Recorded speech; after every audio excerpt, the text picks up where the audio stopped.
come invest in us because we have cheap land, cheap energy, cheap water, cheap labor. It cannot continue. We've been FDI pilled. Thank you. I didn't want to say it, but I'm glad you did. But I wonder how sustainable this alliance with the right is. Ideologically, they stand for themselves. They just really want a world for themselves where they can lord it over, where they can escape to their underground bunkers or to Mars. Sometimes data workers end up tagging images of places that they fled due to conflict. At what point was that too much for you? There's no way to talk about technology without acknowledging its massive outsized role in the genocide. Everything turns on data.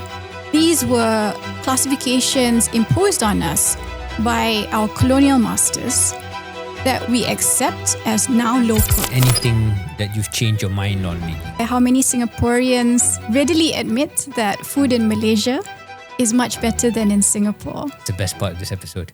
AI didn't suddenly become political when governments began regulating models or when tech titans started taking sides in US elections. It was political from the start, not only because of the costs it imposes, but because of the possibilities it creates. AI may expand productivity, accelerate scientific discovery, widen access to knowledge. But the politics were already present in the minerals extracted for its hardware, the water and energy consumed by compute, the work absorbed into training data, the invisible labor used to refine its systems, and the question of who ultimately captures the value. Tech can transform what societies are capable of without necessarily transforming who holds power. A country may host data centers, develop local LLMs, attract billions in foreign investment. All of that can contribute to digital sovereignty, but none of it guarantees it. The deeper questions are, who owns the infra? Who captures the value? Whose categories shape the data? And who retains the ability to set the terms when political or commercial interests diverge? That matters especially for Southeast Asia, because for decades, our growth model has depended on supplying the world with land, with energy, with labor, raw materials, and political stability. Now, the digital economy, the AI revolution creates a genuine opportunity to move beyond that role, to build our companies, to build models, raise productivity across existing industries, improve public services, develop tech talent, retain a greater share of the value created from our markets and from our data. Data centers and foreign investment can be part of that transition. They can provide infrastructure, in some cases employment, knowledge transfer, and a foundation on which local capability is built.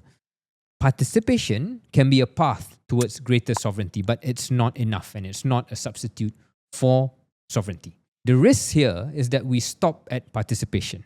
That instead of moving up the value chain, the digital economy simply modernizes that old bargain I mentioned.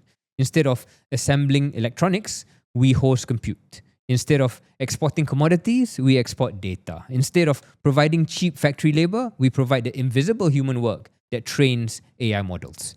The question then is not whether Southeast Asia should embrace tech investment, it has to. But it's whether we can convert the investment into enduring capability, ownership, and bargaining power. My guest today is Elina Noor, one of Southeast Asia's most experienced voices at the intersection of tech, security, and geopolitics. Over the course of her career, she has worked closely on questions of regional strategy, international order, digital governance, and the political consequences of emerging technology. We discuss whether our enthusiasm for data centers in Malaysia is economically rational, whether local AI can really be local when it inherits foreign architectures or colonial classifications, and how technological systems redistribute power if it does, why the politics of surveillance from Gaza to our own borders cannot be treated as separate from the technology itself. To be clear, this is not an argument against tech ambition. It is an argument for being more precise about what ambition means, not simply adopting the future faster, but developing the capacity to shape it, govern it, capture more of its value. This is Keris Silicon with Elina Noor.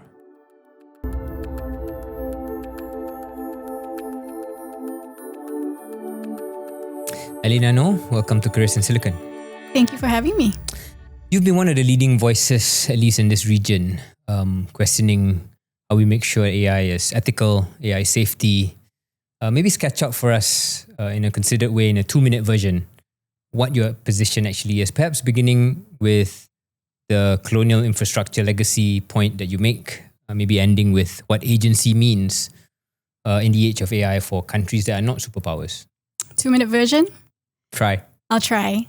So the way I think about tech really originates from 2 starting points. The first is that I see technology as socio-technical, which means it is grounded in society. Everything about it, from its design to its development to its deployment to its decommissioning even, comes from society, is meant to serve society, and ultimately has to answer to society. The second starting point is justice and equity. I know that sounds a bit cringe, but it is a very important concept and actually underpins a lot of the innovations in tech over the years. And if you think about it that way, the way I do, and you see the bigger picture of tech over a longer arc of history, you will see that tech is really about power. It has been used for domination. And in our part of the world, it's been used to further the pursuit of empire. So I've done some work on subsea data cables, which carries about 99% of intercontinental data traffic.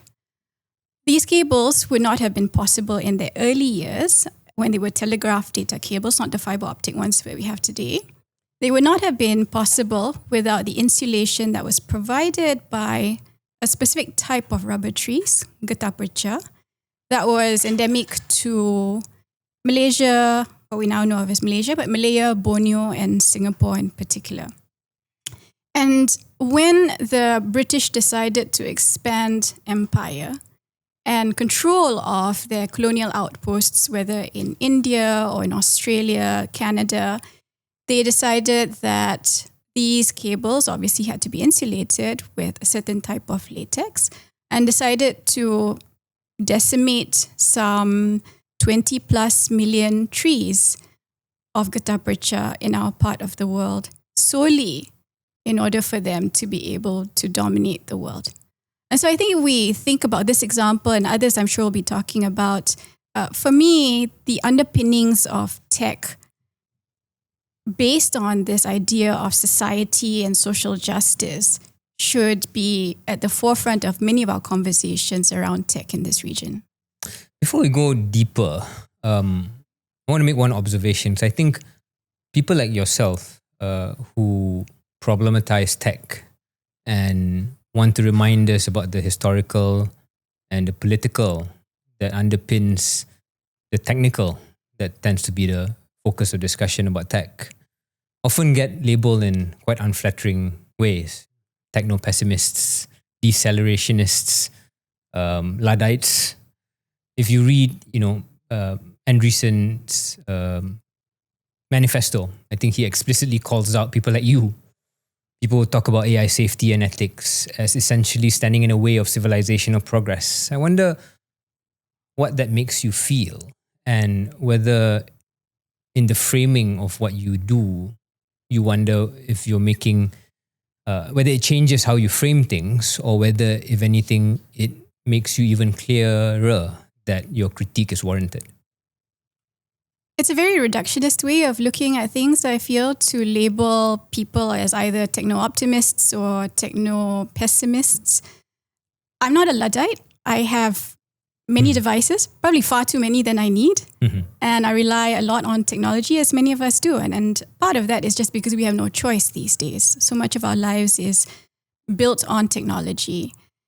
But I think we don't have enough of a holistic conversation about tech. And those who are most optimistic, who are most upbeat about tech, often miss the bigger picture around what it takes to build that tech. A lot of it is very material, right? The natural resources, the critical minerals, the labor behind data annotation, for example. Very conveniently, those aspects of tech get set aside because it's just not very pleasant to talk about some of these angles. So I don't see it as a binary. I think it's possible to be very promising about tech, and some of the advances that we've seen, particularly, say, in cancer detection, are very optimistic. But I think we need to be honest in having a proper, sincere, meaningful conversation about the entirety of what it takes to build that tech. I'm glad you brought that up in terms of not being absolutist about one label or another. Because I was about to ask you, despite all the critique that you put forward, and perhaps we engage with an adjacent critique of what Andreessen would say at face value, just for conversation's sake. Even if we take in all your criticisms about tech, and we'll talk about it more, you mentioned the promise of curing cancer. In the most optimistic read, we're talking about the ability to compress 100 years of biological research into a decade, freeing up supposedly 2/3 of knowledge workers' time, changing the ways we think about what human labor is, what work is, with not all promising outcomes, but in many ways exciting outcomes and possibilities. And I was going to ask you, does that excite you, which you appear to say you're open to? And I wanted to ask, what excites you about tech then, before we go into the darker recesses? Yeah, so I think I'm cautiously optimistic because a lot of these promising projections haven't yet been fully materialized, right? And so going back to my earlier point about tech being socio-technical, even with the promises of cancer detection or cancer solutions, we have to be reminded that a lot of this is premised on data that was not digitalized, that has been racialized, and that needs to be unpacked further before we blindly accept that tech is going to do this magic work of solving everything without an uncritical eye to, again, what is behind that tech. If you ask me what excites me about tech, it's the idea of being able to connect people over great distances. But as we've seen with the internet, that promise has also led to a fracturing, an even deeper fracturing of society because people tend to gravitate to their bubbles. So again, I think this goes back to my earlier points about considering tech and all its promises against its perils as well. Often a critique that is labeled, or criticism that's labeled to voices like yours, is that you might be good at diagnosing the problematics around things that get too much of positive press in your eye, but not very precise on what the exact solution to these things are. I think it's one thing to say that there is a colonial underpinning to a lot of the tech infrastructure. It's another thing altogether to then say, this is how we proceed differently. Maybe sketch out what your position is on how we proceed differently. So I think, first of all, it starts with this awareness of these underpinnings, these power dynamics behind tech, colonial underpinnings, being honest in having that conversation. I think in our part of the world, we don't even really have that recognition that this is a necessary part of the conversation. So step one is awareness. But just to step in and challenge you, Elina. Sure. I'm sympathetic to your view, as you probably know. But for the purpose of this conversation, how does an awareness change the way we proceed about adopting tech? And I think that's usually what is missing in the story here.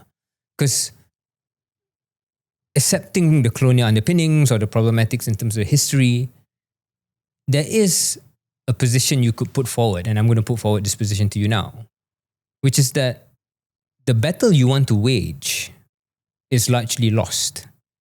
The battle that is not yet lost is how countries and societies adopt to this new reality. I don't think you are questioning the probability of the revolution coming. Perhaps then, therefore, it is more useful to think about how we dictate the outcome of that revolution instead of pretending that we can dictate the revolution itself. I don't really see it as a revolution. I actually see it as an evolution. And this is what I mean by us having a conversation about the longer trajectory of tech. Because what we see as revolutionary, as bright, shiny objects that will change our lives is actually built on past innovation. And I get your point about having these very practical steps towards changing people's approach to tech.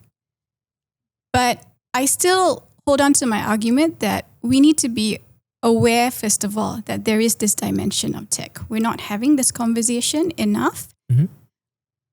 And I'm not looking to win any battles. I'm under no illusion that there is going to be a sufficient number of us to change what is going to come. But what I hope is that if enough of us have this awareness and follow-on conversations about how data centers, for example, is not only contributing to energy and water shortages, but also to noise and other health pollutants in the long run. If we have enough conversations about what agency really means, if we haven't first decolonized our understanding of our history, then we're not going to get very far beyond adapting.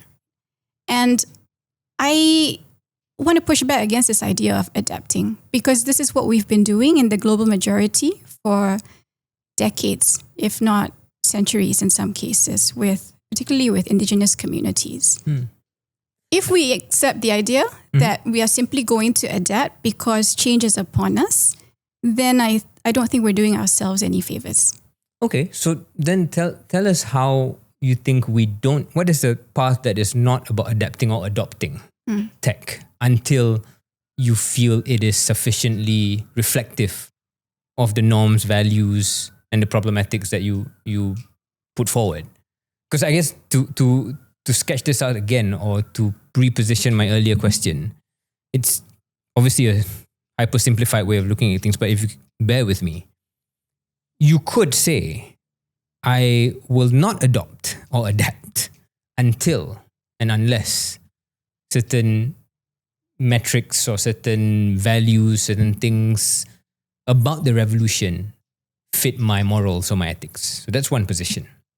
The other position is to say, and policymakers, I think, in the global majority are already in this position, to say that, okay, number one, I may not even know as much as Elina Noor about the historical and the political underpinnings of these things. But even if I did, my job as a policymaker, my job as someone who's involved in society and wanting my society to do well, is surely to think about, right, never mind the past and never mind the historical problematics. What I need to do now is ensure that I have the first, second, third, fourth order thinking and policy hat to ensure that my country and my society adapts and adopts it so that we don't get left behind, or that we have a clear eye of all the risks and opportunities.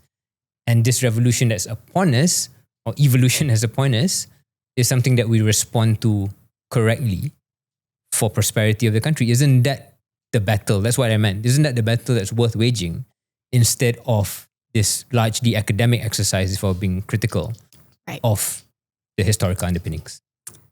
And I've heard that latter argument a lot from policymakers. And I understand the pressures and challenges of meeting concrete goals, meeting KPIs, meeting what your voters expect of you, for example. I don't think that my criticisms, reflected by many others, I would add, are purely academic. And there is at least a third, fourth, if not many other ways to go about thinking about tech in general.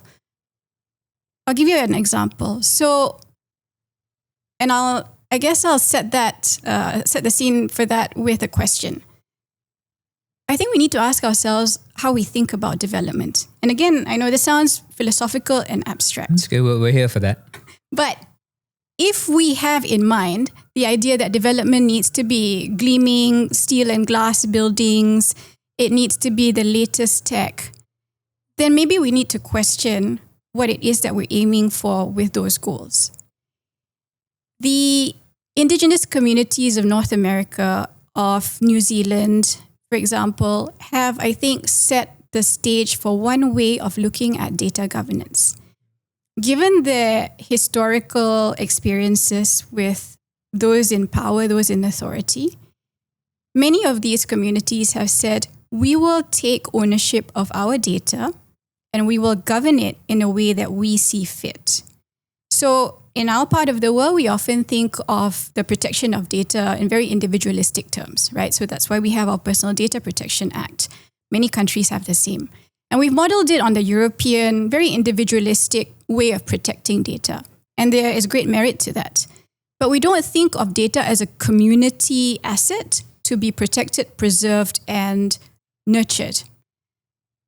The Maori, for example, have decided that within the structures of an indigenous data governance framework, they will decide who gets access to their data, how they use it, and how they can share it. And there is a code for that. And so I think these are examples that we can turn to that are not necessarily innovations, but that have always been there, that have been based on traditional norms, cultural way of thinking that we've cast aside in the pursuit of development. And this gets back to my original point about how we see development. I like your point, and I take your point about it not entirely being academic, and that's one example about how we think about data governance. Another one of your criticisms or critiques that I find quite persuasive is this question around the hidden labor of AI. Maybe sketch that out for us and our listeners. So when you and I look at images, videos on the internet, for example, often we get a filtered version, right? We don't see, unless of course we are sick in the mind and seek out images of abuse, of bestiality, of torture. And a lot of this filtering is done with digital janitorial work, as some journalists have called it. And so these are data annotators who basically tag, classify, categorize raw data, whether in text, audio, or image form, to deem what is acceptable and what is not. And similarly with content moderators, I think listeners will know what content moderation is about. It's about ensuring that what gets put out there is acceptable to those who are viewing or listening to that data. And a lot of this is very mundane, very cognitively taxing work in a way, because you're just sifting through massive troves of data and tagging them. At its worst, data annotation, content moderation delves into the deepest recesses of the internet in order for most of us to see the filtered version. In a majority of these cases, data workers have no idea who they're working for. They have very little social work nets, safety nets. Any mental trauma that they incur in the process of their work is not protected because they're gig workers, right? And so this flexibility of work is sold as something that's liberating. But much of that work, especially in the global majority, is undercounted and exploited. The final thing I'll say about data work is that in some instances, because these data workers don't know who they are being employed by, it's often by a third party, and they don't know where the results of their work goes, sometimes data workers end up tagging images of places that they fled due to conflict. So these are refugees who are trying to find work, who end up, for example, labeling data of conflict zones in Syria. And they may have been Syrian refugees who fled those very areas, having been bombed by others. So there's this dark side that we don't think enough of. And I'm actually a little disappointed that in Malaysia, I won't point to anyone in particular, but there were reports of someone in policy-making position glorifying this data work as something that's of promise.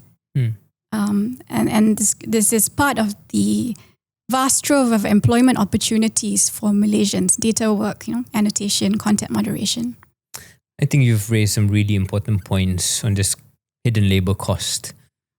But again, in the spirit of discussion, I can imagine someone who views the world in a different way saying this to you, that this is in some ways no different than previous technological revolutions, evolutions, or phases, and that the global majority, Southeast Asia and beyond, has always benefited actually in some, maybe not the individuals at all times, but as a whole, these economies have benefited from being the labor layer to the global production system, whether it was textile mills or electronics assembly or container shipping. We've always been that labor layer.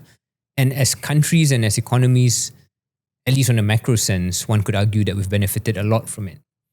So is this categorically different? And if it is, why? If it's not, then isn't your critique more of the global production system as a whole and not about technology? Absolutely, it is a critique of the structure. Nothing about this is new. And I think if you talk to historians, they will say exactly the same thing. It is the system that has placed us and allocated for us our various positions in life, in the economic life. And my question is, why do we need to stay in that position? If this revolution is so promising, one of the digital age where we can fulfill any imagination that we allow ourselves, why do we need to, first of all, be the layers of this foundation to be further exploited for our resources to continue to be extracted? And, this is our pitch to the world. Come invest in us because we have cheap resources, we have cheap land, cheap energy, cheap water, cheap labor. This cannot be the case. It cannot continue, right? And we've been doing this for decades, since independence, since pre-independence. How long more should we allow ourselves to just lay in this place? I think it's a really persuasive question or argument. And I guess it's difficult to find an answer about what the alternative is. Perhaps because of lack of imagination, perhaps because there's a lack of examples elsewhere about how countries have successfully extracted themselves away from this labor layer and do something that's more on the, I suppose, the knowledge base or some sort of other labor that is less problematic. Of course, then the question becomes, if it's not you, then somebody else is doing this, and that's not necessarily something that you would promote either. And so perhaps the question on imagination is not about what countries do individually, but of the entire structure itself. And that's where it gets really difficult to have a long and serious conversation with samples and examples of what the alternatives are. But I think you raised those questions very, very well. I want to move on, if you're happy to the US, where you've spent quite a bit of your years, and at some point in this conversation, I'd like to kind of dive into your own personal experiences there and what made you go there and all the rest of it, if you're happy to. Sure. But perhaps let's talk about the US to begin with, and try and tag it with this question of tech and how perhaps it's the canary in a coal mine of this shift that at least a reading of it would put it as, which is that the US has for the longest time been the anchor of this rules-based international order, the global order that it helped create and defend, as problematic as it was. And perhaps over the last decade or so, it made this quite stark shift away from that. And in place of free trade or free trade agreements, you have tariffs and AI diffusion rules. You've been in the US as that shift happened. Talk us through what you saw and whether it was a surprise in any way. So those who know me fairly well will know that I talk about having had an existential crisis in the last decade from being in the United States.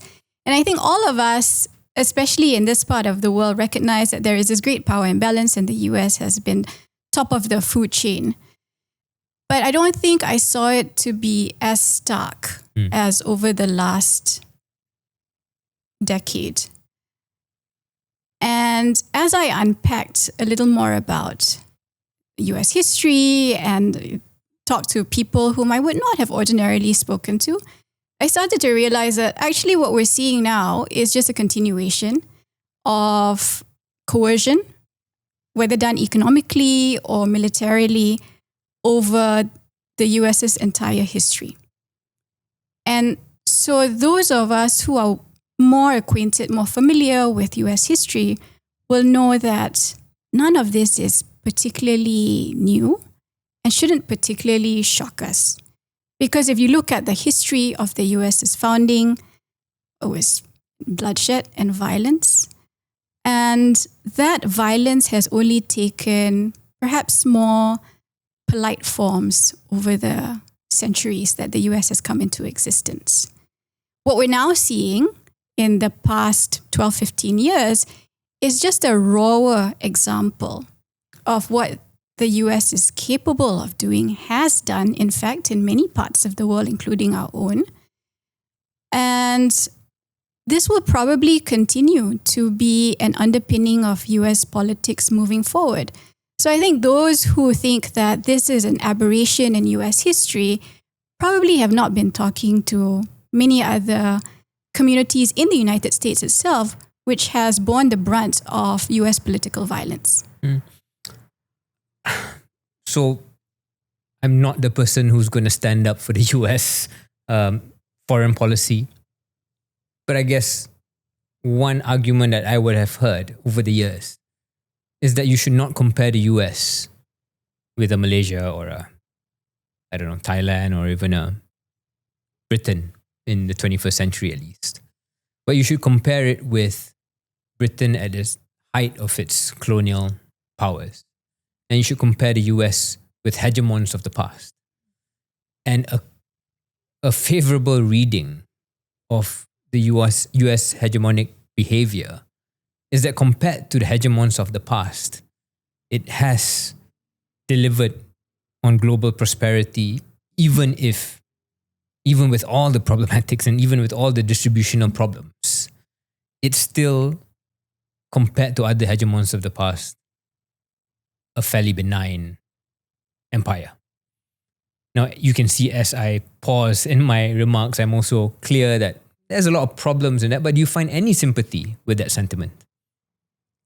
There have always been apologists for colonialism, even amongst us in this part of the world. And there are enough people who have been under oppressive rule who will make all sorts of excuses for how powers can be benign and violent when they have to be.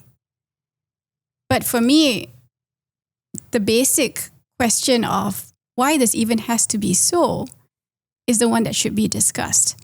Why should there be this hegemonic power determining the rules under which we all operate, whether it's in AI diffusion or whether it's in what kind of financial system we trade in?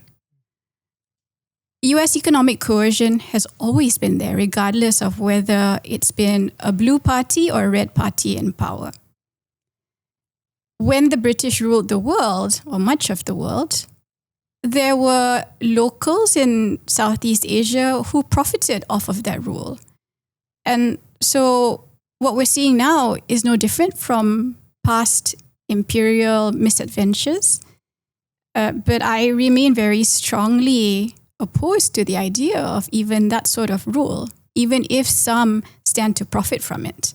I want to go back to this question of it being more of a continuity rather than a sudden rupture. If that is your broad argument, what happened though, nonetheless, post, say, 2016? Is it the rise of China?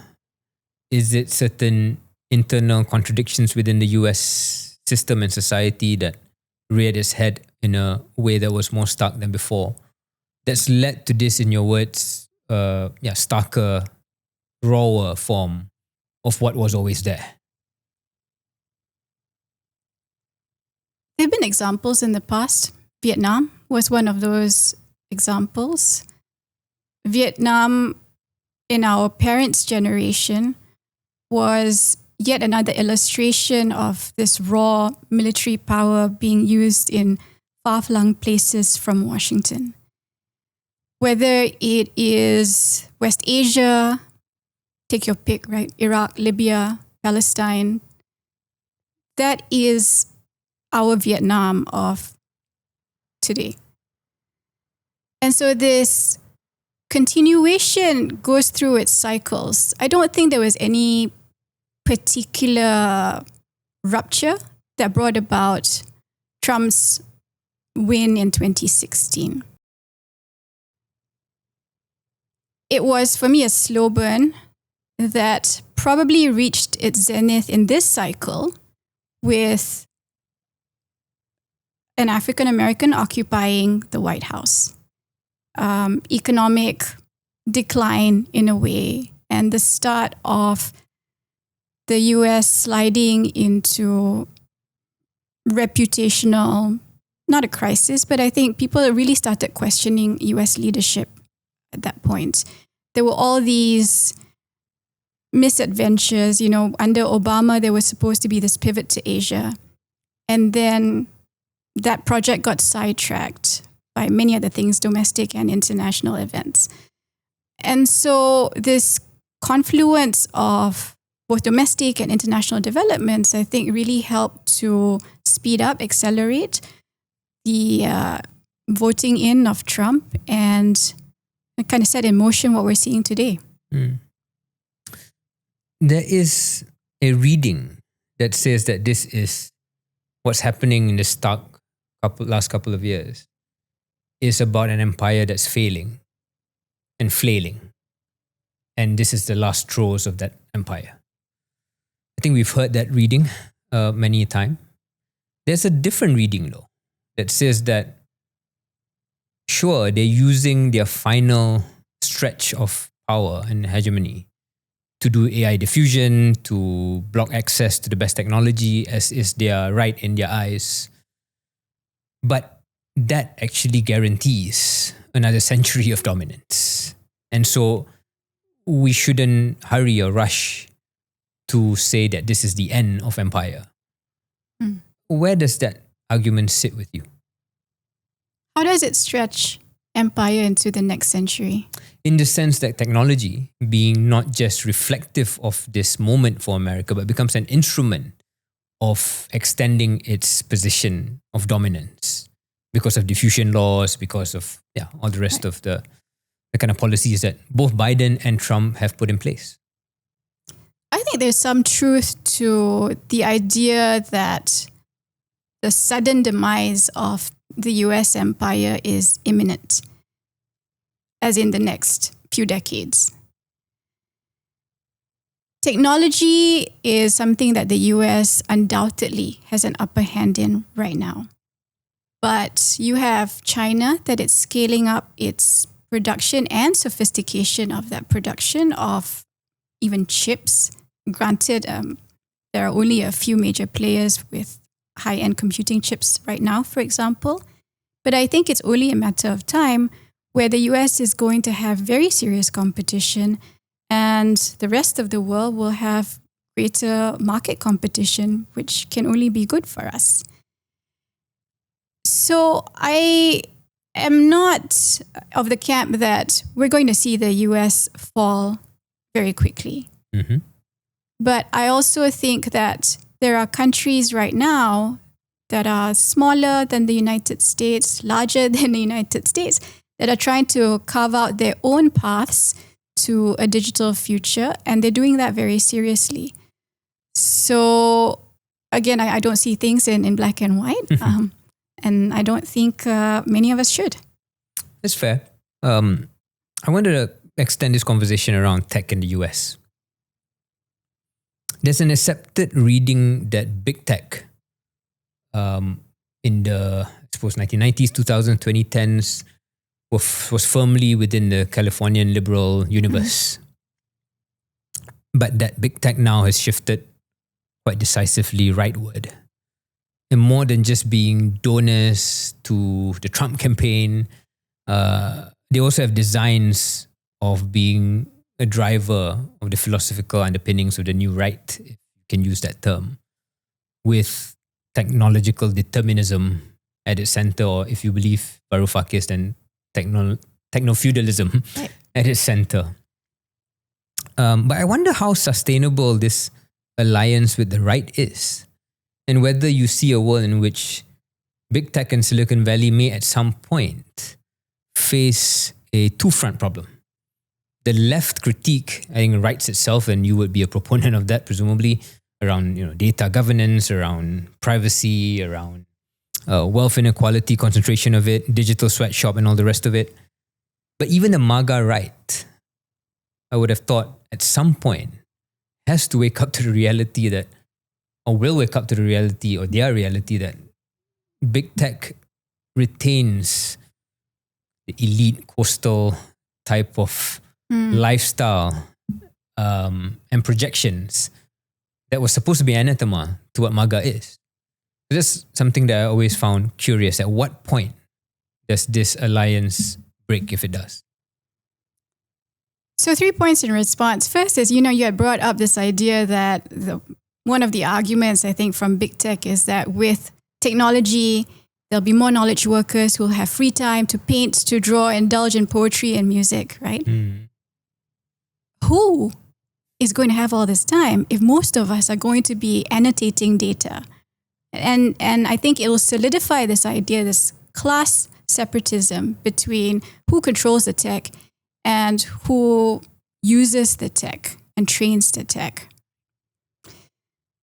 Second point is that this image of this freewheeling Californian type drive behind innovation of the 1990s was very quickly put to rest in the early 2000s, right after 9/11 happened in the United States.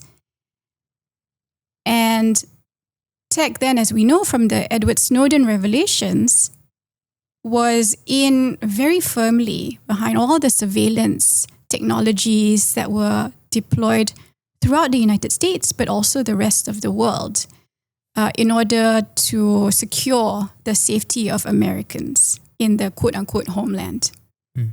And so tech companies went all in surveillance tech.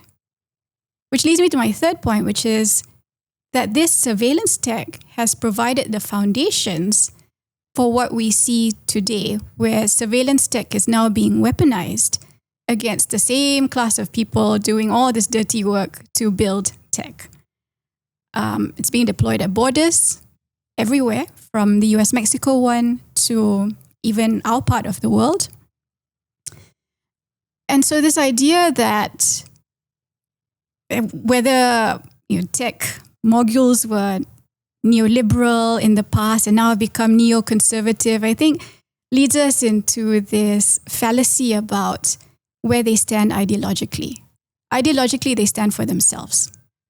And really, I think the Andreessens, the Karps of the world of Silicon Valley see themselves as, there's this whole, I'm sure you're very aware of this whole conversation about tech giants and leaders in Silicon Valley being libertarians.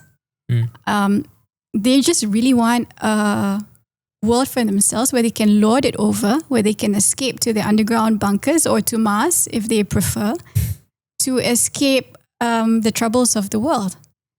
And you see this in the rhetoric of Elon Musk. You see this in the ideologies and manifestos of Palantir, for example. So I don't think there is this very strict line between, what is a coastal ideology in the United States and what the rest of us feel. I also think it's important to not characterize the entire tech community as one. Of course. And my understanding, just reading obviously from afar, that I wouldn't say all the young people in Silicon Valley, but there is at least a group of people in Silicon Valley involved in AI, maybe working with some of these labs, who also are starting to question what their contribution is to the new social contract if the AI promise turns out to be as big of a deal as they all believe it is going to be. And so I was wondering, based on your understanding of history, of the intersections between tech and power in the US, is there a day or is there a moment where the pendulum swings back? Although I take your point about not thinking of this in terms of rupture and continuity and all the rest of it, I think that's a point well made. Is there, though, nonetheless, a moment in which, whether it's the labor of these companies, or rather not the moguls themselves, who then push their bosses in a particular direction that's a bit more reflective of this coastal elite liberal bubble that cares about human rights and all the rest of it? Yeah, and I think there are many engineers in Silicon Valley who feel that way. We've seen that with the protests in Microsoft, for example, at the internal meetings with Amazon.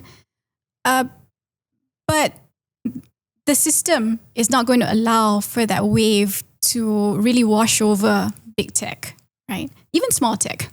Because I think we often focus on big tech as the evil ones, so to speak. But there is a lot of small tech, smaller companies who are part of this system that entrenches a lot of the terrible practices that many in the system themselves are trying to change.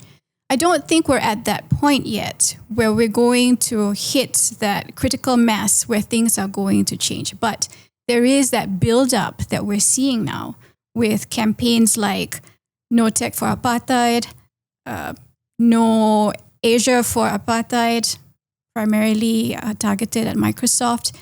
And whether or not that amounts to something is still up in the air for us. But I think there are glimmers of that promise where perhaps we might see a brighter version of tech. Elina being optimistic. I know, at the first. And maybe to push that a bit, right? Maybe this would be too far for you, but you see people like Sam Altman, floating proposals recently about what a social contract could be. And of course, the cynical read is that this is a tech mogul trying to get ahead of things and proposing something before the real political pressure arrives. Do you see it that way? And even if that's a cynical read, perhaps that's your initial signs of there being a counter to the darker manifestos that exist before. I'm a little cynical when it comes from the people at the top. Surprise, surprise. I mean, look at Google and its initial mantra of do no evil. It's quietly been wiped off their company policies, at least in a written form of their website. For example, OpenAI started with a lot of really good intentions.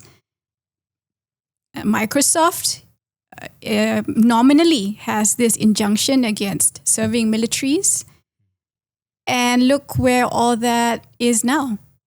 They are firmly entrenched in the military-industrial complex, these big tech companies. And I think if a lot of the promise has to deliver, it has to come from the so-called little people, like the people actually doing the work and organizing and protesting. And this will be a long campaign. I'm under no illusions. I'm sure neither are they. But again, I mean, to be a little more optimistic, I think we're at least starting to see the seeds of that. I think this, for what it's worth, my view is that this, as you say, will be a long campaign or a long struggle, however you frame it. And this would actually be the big culture war that not everyone in the US or outside viewing the US is appreciating.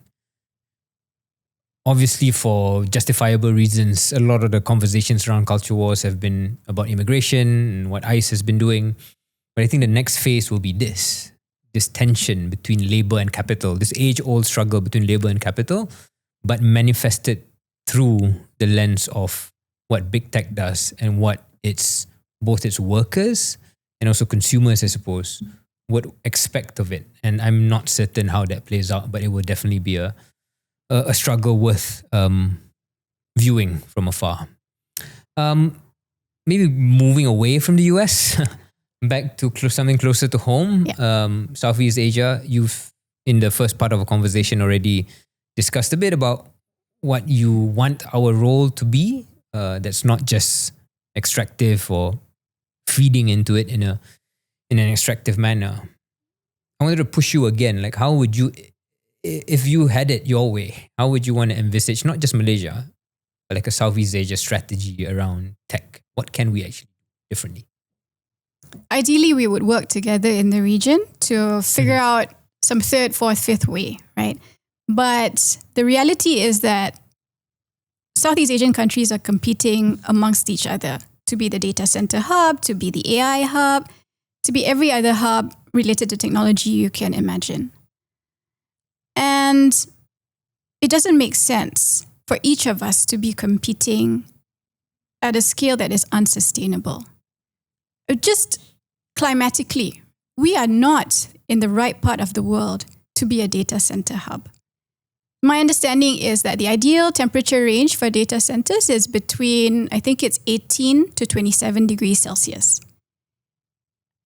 There were reports that in Bangkok this week, the heat index climbed up to 52 degrees Celsius, right? We're averaging about low to mid 30s in our part of the world. why are we still banking our hopes on being a data center hub in this region or data center hubs in this region? While still talking about sustainable development and meeting our ESG goals, they're two completely dysfunctional and disjunctive conversations, I feel, that we're having in this region. So we want to be this tech everything. We also want to fulfill our ESG environmental goals, but the two are not meshing together. And so I think, first of all, we need to question why we're making the policy decisions that we're making right now. We've been FDI pilled, is the answer. Yes, thank you. I didn't want to say it, but I'm glad you did. And I've heard this actually from politicians. You know, when big tech comes to calling, you don't say no. Again, I understand politicians, and you were one, have a mandate to serve and fulfill. But realistically, it just doesn't make any sense. Two, I think we need to be thinking about what creative approaches are being done in other parts of the global majority. Not just looking to Europe for data protection or data governance, for example, not turning to just the US for compute aspirations, but looking to Africa, to Latin America, which are coming up with their own hyperlocal and, in some instances, solutions to some of everyday tech problems. Do you have some examples that maybe we're not familiar with? Sure. In Brazil, in CS, in computer science classes, in engineering universities, they're teaching this idea of popular engineering, where they co-create with communities on the ground in order to come up with solutions that actually make a difference to their lives. In Colombia, I think it was one of the Latin American countries, this group of engineers went in to talk to artisan embroiderers with the best of intentions. They were going to help make their lives easier by automating some of the processes of embroidery.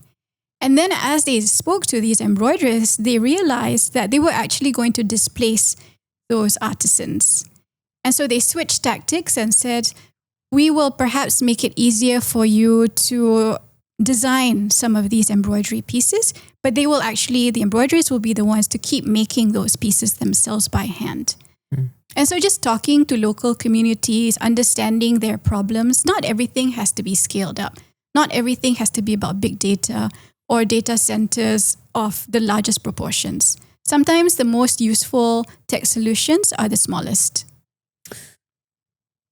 There will be voices that say this all sounds good and nice, but it would require an entire mindset shift that we've never seen since independence, or maybe even before, in a part of the world that, like I said close to an hour ago, an early part of our conversation, has always been the labor layer. And another way to posit that reality, or that trend, is that Southeast Asia and much of the global majority has always wanted to position itself to be useful for the particular moment of somebody else's struggle. Whether it was being useful to the American Cold War strategy at some point, maybe being useful to Japanese manufacturing at some point. Now we could say we're being useful to the China +1 strategy and still being friendly to China at the same time. And that has been the mindset and the political economy bargain that almost every country in Southeast Asia has done. What gives you the optimism that there is any appetite within the policy classes for this entire mindset shift that they've never had a historical analog to, at least within the same region? I think it's cute that you talked about optimism and mentioned me in the same breath. I'm not optimistic, honestly. I'm hopeful that if we have enough of these conversations again, then maybe people will start to think a little differently. I gave you the example of what's happening in some communities in Latin America. In Africa, there are AI scholars who talk about the use of Ubuntu, this idea that I am because you are, a more community-driven approach to technology and AI that they're trying to incorporate in their AI development. And I've been struggling for the life of me to think of whether we have an equivalent in Southeast Asia. If you can think of one, I'd welcome your thoughts. But I think your reference earlier to this lack of creativity, lack of imagination is something that has held us back because we see ourselves as a unit, a useful unit, a cog in this larger wheel. And we haven't really reimagined our position. We still think that way, right? And my question is why? Get better politicians. You've put yourself out of that equation for a while now. Yes, I have. Moving on. I think that was almost a rhetorical question because I don't have an answer for that either. I think we both agree that it's a lack of imagination, even on my part as an individual. Because I mean, you have all these examples from elsewhere, from Latin America, from Africa.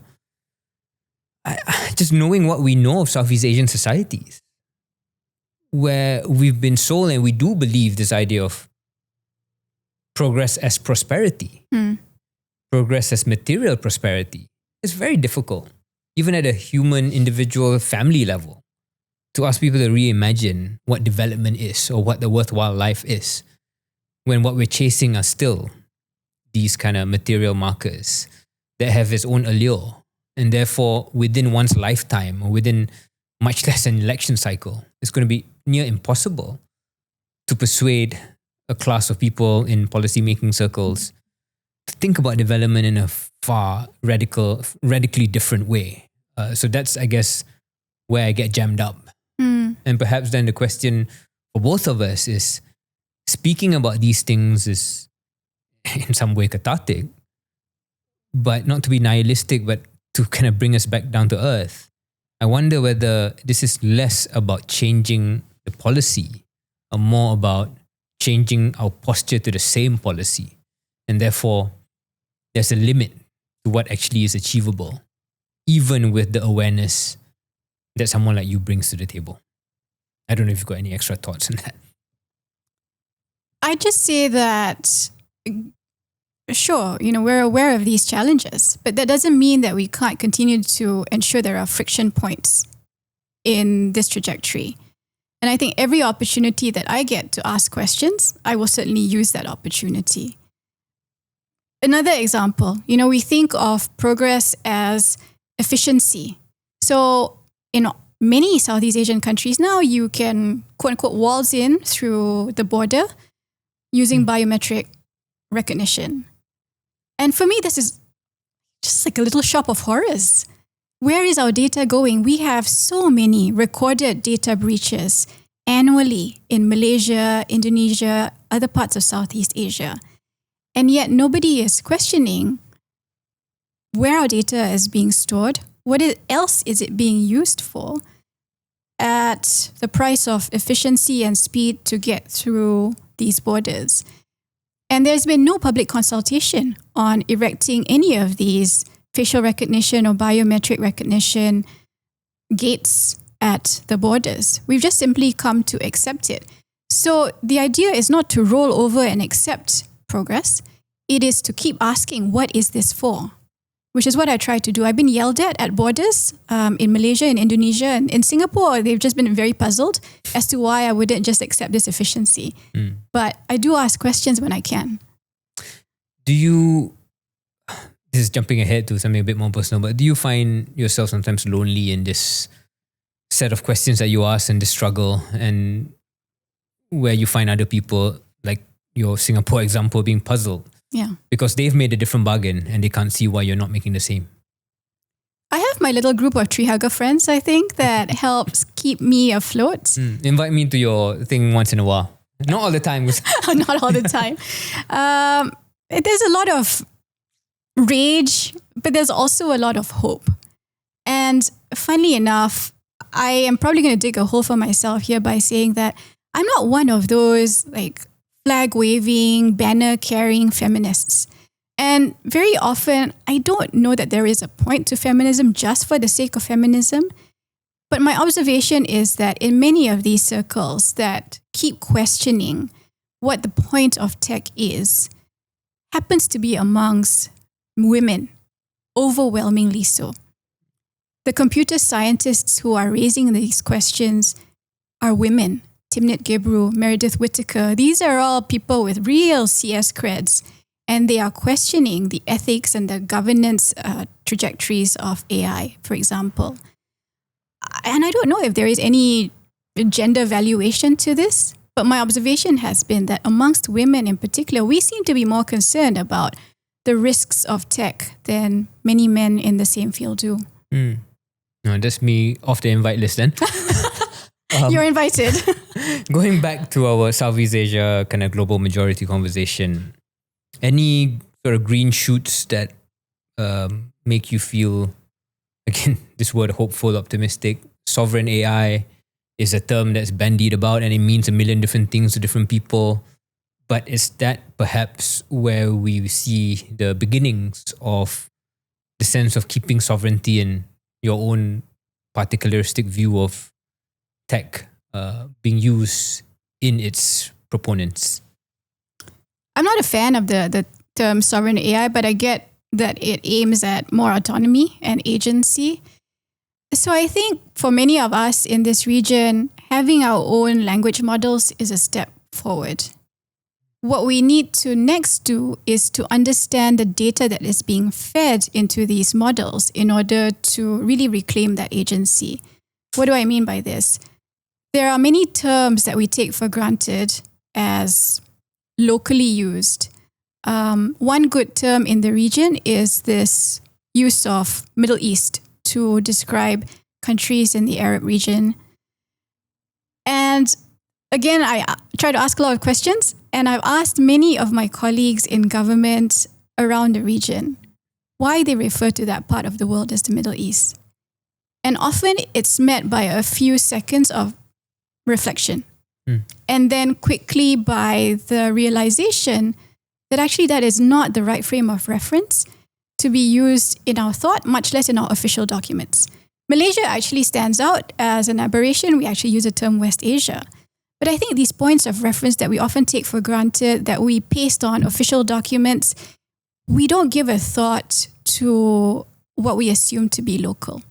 And so when we're feeding local data sets, for example, into Ilmu or whatever other language model there is in Southeast Asia, we again need to question how those data sets came to be. What is the provenance origin of those data sets? I am Malay, Chinese, Indian, other, because the British decided otherwise. Or because the British decided so, rather. If you look at the census surveys, and this is in Farish Noor's excellent book, Data Gathering in Colonial Southeast Asia, you look at the census surveys of the late 19th century through to the early 20th century, you'll see that the census surveys had a listing of like some 30 categories just for Malays alone. For Chinese, there were a few. But then the British decided, it's too complicated, we'll just simplify everybody to Malay, Chinese, Indian. And we still use this classification till today. Why? So I have a lot of whys that don't get answered, basically. I think a theme of this conversation, Elina, I don't know if you agree, is a lot of the things that you're raising is in some ways not about tech. Right. It is about something more foundational, something more elementary, if you will, on which tech is built. And I guess your request or your cry is that we don't jump into the layer on top without realizing how it is shaped in really fundamental ways from the layer beneath. But of course, then changing the layer beneath is a whole other question altogether. Extending this conversation around local language models, okay, if that's a good start for you, but questioning the provenance of the data and all the rest of it, could a cynic then criticize you and say, look, ultimately, you're still using a transformer architecture that's foreign. You're still using optimizing techniques that are foreign. So why pick and choose which parts matter and which parts don't? Because if your pitch to us is that this is a local model built with local knowledge by locals, then set the parameters of what local means. I accept that on the technical front, we don't have a choice, right? We can use open weights models to build our own localized models. We use the same transformer architecture that was made popular in the mid-2000s. But the crux of the whole model is going to be data. Everything turns on data. If you're saying that this is going to be a local model premised on local data, what is that local? If a lot of it is borrowed categorizations from the past. These were classifications imposed on us by our colonial masters that we haven't really critiqued, that we accept as now local. And I guess my question is this right if we're talking about agency and what it means to assert that agency in a digital future? Can we move on to something a bit personal to close? Sure. As we've discussed, you spend a lot of time in the US. You're now in another country in Southeast Asia. I don't know if we can name it. You can name it. Your time in the US, being an observer from within, being a participant from within, and you were within the think tank circle in DC and other parts of the country. Clearly, as someone from, broadly speaking, the left, but more than the left, I think being a voice of the global majority at the center of empire, that must have been quite an experience. Share with us how those years were as you look back on them. Anything you would have done differently? Was it ultimately educational? Was it ultimately successful in what you wanted to do? So I alluded to my existential crisis. Some people have midlife crises. I skipped that, went straight to an existential crisis. And that existential crisis came about the third time I lived in the US. I've lived in the US 3 times. The first 2 times I was much younger and I think more starry-eyed about living and working in the most powerful capital of the world. I was in Washington. Most of the time I was living in the United States. And I think that third time where I had my crisis happened because of a confluence of 3 particular reasons. 1, it was during COVID.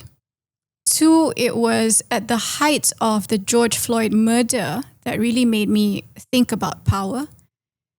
And 3, it was living in Hawaii at the time and understanding the dark history of the US's annexation of the Hawaiian Kingdom. And the confluence of these 3 factors really made me sit with myself, isolated in my apartment, to think about power in general and how that intersects with technology, how that intersects with history in every part of our life. And I think for me in the US, as I got to the last few years of the last time I lived in the US, it put me in a very difficult position where I found myself self-censoring a lot. There were no edicts to say you can't talk about this in your work or don't go to this country or this event. But out of an abundance of caution, I found myself not being willing to speak up on certain issues and be more careful about the words that I used, whether in writing or in speech. And I think for the first time ever, I also felt the most unsafe I had been living abroad, whether in the United States or anywhere else. And I think that was a revelation in itself for me, where I found my personal safety to have been compromised for the very first time in a land that has always billed itself as this bearer of democracy and free expression. And tell us about the compromises that one has to make. And as I'm asking this, I'm also reflecting on my own compromises that we will not speak to here, but in other areas of life, past and present, that we all have to do. Yeah. We all have to make, well, not all of us, but most of us have to make at work or in life, because life isn't straightforward. It isn't black and white. And we operate in a world that isn't black and white.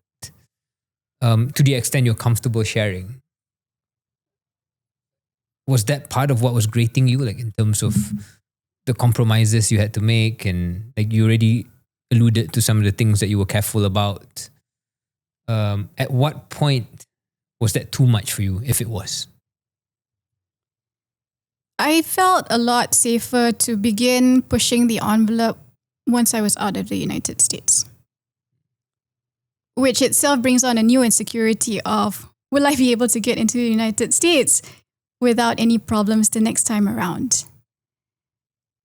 And some of the compromises that I found myself imposing on myself really was not talking about things that weighed really heavily on me, like the genocide in Gaza. There's no way to talk about technology without acknowledging its massive outsized role in the genocide. All the surveillance tools that had been in place for decades now. There was that expose about lavender and gospel and where's daddy, coupled with the facial recognition surveillance campaigns of Blue Wolf, Red Wolf, a whole wolf pack of data that have been collected on Palestinians over decades. If we understand that technology doesn't just stay in one place and actually has been marketed based on battle-tested, so to speak, campaign marketing slogans, then we know that we are not safe anywhere. And I still feel that paranoia, I guess you want to call it, but because I think I look into these things a little more closely than your average person, I understand that surveillance extends to any part of the world that I am in. And so I still feel that insecurity, even though I am back in Southeast Asia. Yeah, it's always funny being burdened by the knowledge that you have. Another one on this question of not compromises so much as contradictions, and whether you reflect in your experience at work, even staying within the kind of sector you're in now. How are you able to manage both? Right? You write and speak on behalf of organizations that are in empire, but firmly with a view that is not of it. I guess my specific question, or to be more precise, is how do you select which organizations you work with and associate yourself with, and at the same time feel that you're not being hypocritical or you're not being high and mighty when you're actually a participant in some way of that very entity or that very thing that you're critiquing? It's something I struggle with on the daily. I haven't managed a clean break from empire. I don't think any of us will be able to, just because of how the system is structured. System with a capital S. And so I manage it as much as I can. I have the luxury of being able to choose who I work with, the projects I work on, and that is an immense privilege that I understand not many people have. And so I try to make the best use of it with what I have now, fully realizing that I will not always have this luxury. And so where I can make a difference, I do. And I'm fortunate to have the support of organizations, funders whose values align with mine so far. We'll see how far this goes. Great. Final two questions. I guess first, what's for you? What's up for you in the future? What's in store? What do you hope to have achieved by the end of your career? Oh, the end of the career.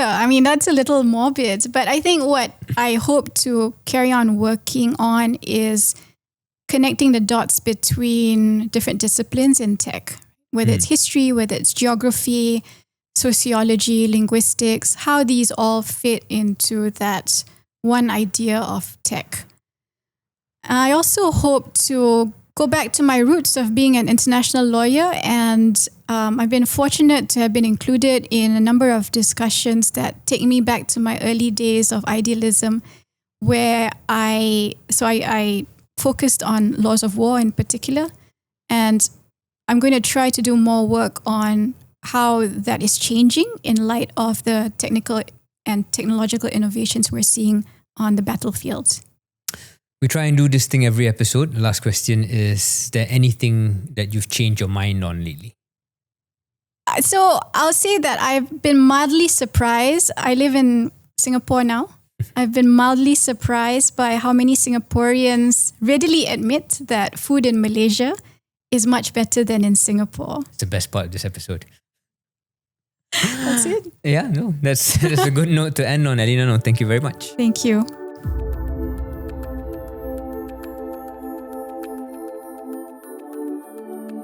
This episode of Keris Silicon was recorded at the AICB Centre of Excellence in Kuala Lumpur, a world-class venue designed for corporate dialogue and business conversations.